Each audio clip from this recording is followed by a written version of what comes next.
Hello everyone, and welcome back to our weekly series of Is the Shrine Worth It? The series where we have a look at the perks and the Shrine secrets and see if they're really worth your 2,000 iridescent shards each. Today we have a pretty cool shrine. It may not be loads of licensed perks, but they're all really new perks. I'm going to give this one a 5 out of 10, just because it actually feels quite original and quite unique. Today we have perks from the Dredge, the Singularity, Astri, and Arella. Those perks are Darkness Revealed, Forced Hesitation, Mirrored Illusion, and Do No Harm. Let's get into the survivor perks first. Our first survivor perk is Mirrored Illusion. This perk activates after completing a total of 20% worth of repairs on generators. Press ability 2 button when your character is near a generator, totem, chest, or exit gate to spawn a static illusion that lasts for 60 seconds. This is what it looks like in game.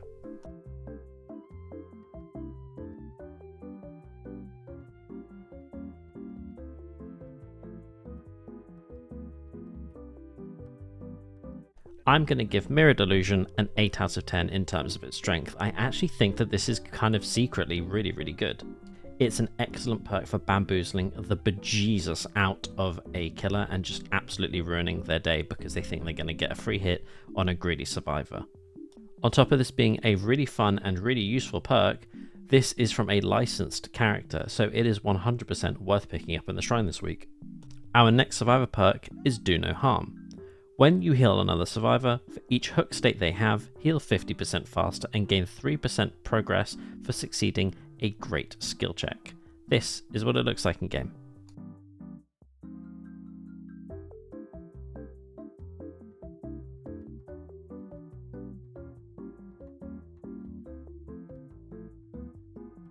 I'm going to give Do No Harm an 8 out of 10 in terms of its strength. I think that later in the game, this can be a really strong perk, and especially if someone's kind of being tunneled, it makes you able to help them even more. Whether you think Do No Harm is strong or weak, it is from a relatively new survivor but an unlicensed one. That means that she's quite expensive to pick up in full, and I would say that it is just about worth picking up her perks in the shrine, because you will have to wait quite a long time for her to get much cheaper. Let's move on to the killer perks. Our first killer perk is Darkness Revealed. When you search a locker, the auras of all survivors within 8 meters of the locker are revealed to you for 8 seconds. Darkness Revealed has a 30-second cooldown. This is what it looks like in game.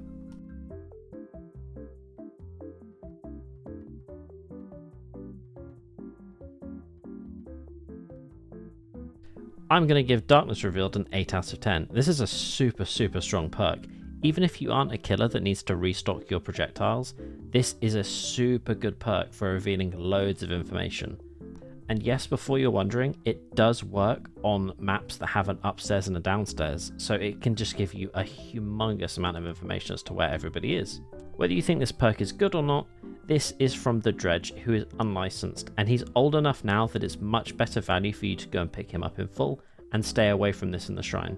Do not pick this up in the shrine. Get the Dredge, and then you get all 3 of his perks by leveling him up through the Blood Web. Our fourth and final perk is Forced Hesitation. When a survivor is put into the dying state by any means, all other survivors standing within 16 meters of range around them suffer from the hindered status effect for 10 seconds, reducing their movement speed by 20%. This perk goes on a cooldown of 30 seconds. This is what it looks like in game.